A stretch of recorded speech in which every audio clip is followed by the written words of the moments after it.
The NFL has just announced its new policy in regard to players who kneel during the national anthem.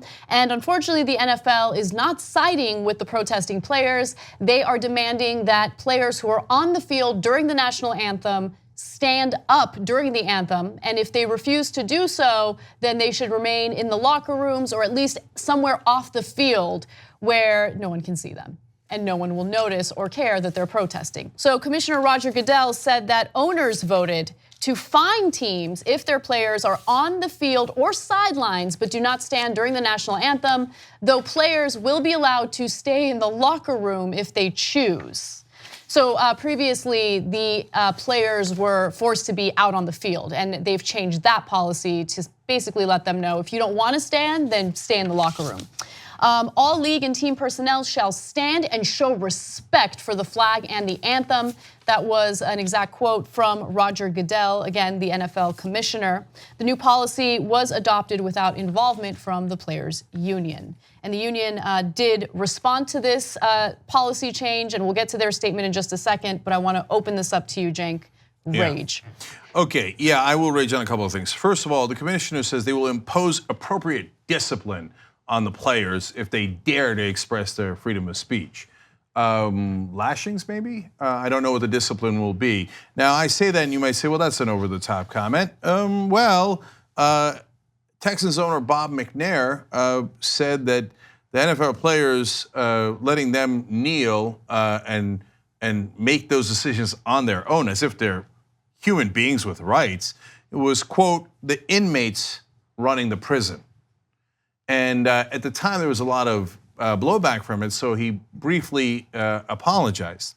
Later, he just said that the only thing he regretted was apologizing, and that the inmates should not run the prison. And Bob McNair, in regards to this, there was a secret recording. There's Bob McNair, the horrible person who owns the Houston Texans. They're a fun team. It's a shame that now I'm forced to root against them. You know, with Sean Watson, J.J. Watt, it's a great, anyway. But it's hard to root for these guys when their owners are such bad guys.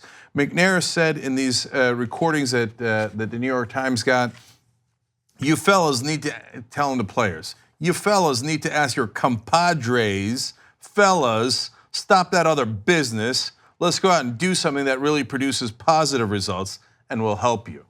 In other words, know your role. Your role is to listen to my orders and perform for me, okay? And so now let's break down the different problems here, okay?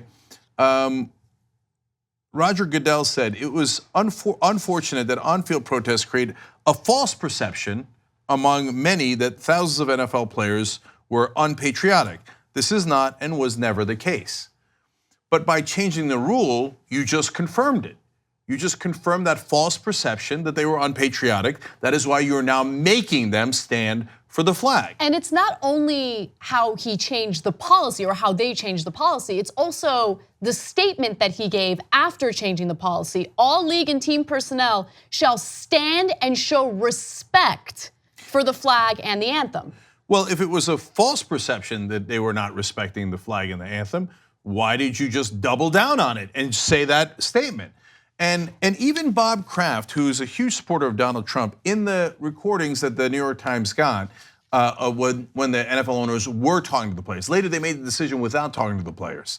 But in the time that they were pretending to care about the players, Kraft said in the room, the problem we have is that we have a president who will use that as fodder to do his mission that I don't feel is in the best interest of America, referring to how what Trump is doing is not in the best interest of America. He even went on to say, this is the owner of the Patriots, it's divisive and it's horrible. But wait a minute, you just said, yes, we submit to Donald Trump. We will force our players to stand for the anthem because he wanted it, even though you acknowledge it was divisive and horrible. Among the many different problems here, how pathetically weak are you all? You know, when it comes to like disciplining their players, they're all tough guys, right? I'm the millionaire, okay? You perform for me, okay? And I'm gonna discipline you. When Trump spanks your sorry ass, all of a sudden, sorry, Mr. President, sorry.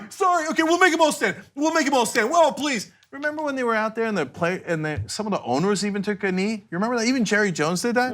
What happened to that? All of a sudden, you're not taking a knee. Well, you are. You're bending a knee to President Trump. Look, you are so sad and pathetic. So, look, I got more, but go ahead. Yeah, no, I think that this is great. I think that this is a great way of showing love for your country and showing that you're a patriot. But I worry that this doesn't go far enough. In fact, I think that it would be a good idea to hire more police officers who man the stadiums throughout the country, and they provide citations to anyone who is not standing during the national anthem, everyone. So if you happen to be at the concession stand scratching your ass as the national anthem is happening on the field, well then you will get a citation, okay, some sort of fine.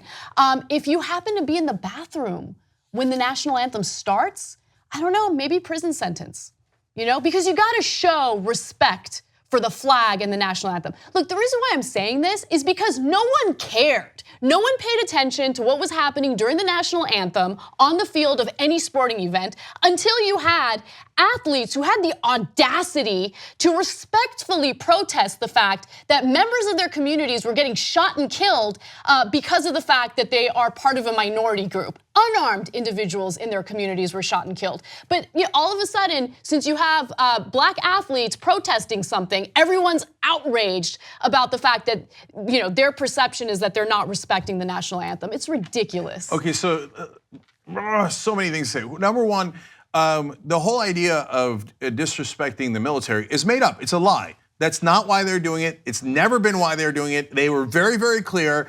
But you don't treat them as human beings. You don't treat them as the men that they are. And you say, oh, no, I'm going to pretend that you were doing this about the military. But they could make a point about over-militarization, but that's not the point they're making. They're making a point about police abuse. But you don't want to talk about that. That disrespects the issue. That disrespects a lot of your fans. But if you're a white right-wing fan, we all have to bow down to you and Donald Trump.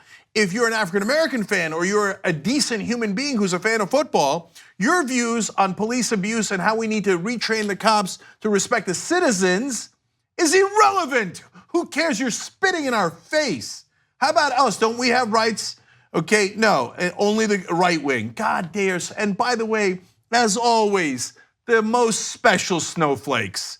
Oh my God, I feel slightly disrespected. Take away their rights. So what does the flag stand for? It stands for America. It stands for the principles of America. For example, the United States Constitution. For example, the First Amendment of the Constitution. And apparently, since the right wing is so ignorant that they don't know what's in the First Amendment, I'm gonna read it to you, okay? The First Amendment says, Congress shall make no law respecting an establishment of religion or prohibiting the free exercise thereof, or abridging the freedom of speech or of the press or the right of the people peaceably to assemble and to petition the government for a redress of grievances. It is the core of what America stands for. So when you tell people you are not allowed to seek redress of grievances, you are not allowed to speak out on an issue that is really important to you, you're the one disrespecting the flag. So with these horrible NFL owners who don't respect our country and who don't respect our flag are the ones that are violating all of our principles and are totally unpatriotic, and they sicken me. 2 easy ways to follow the Young Turks. One is hit the subscribe button down below, then you're a TYT subscriber. And second is ring the bell. And when you do that on YouTube, you're notified of our videos.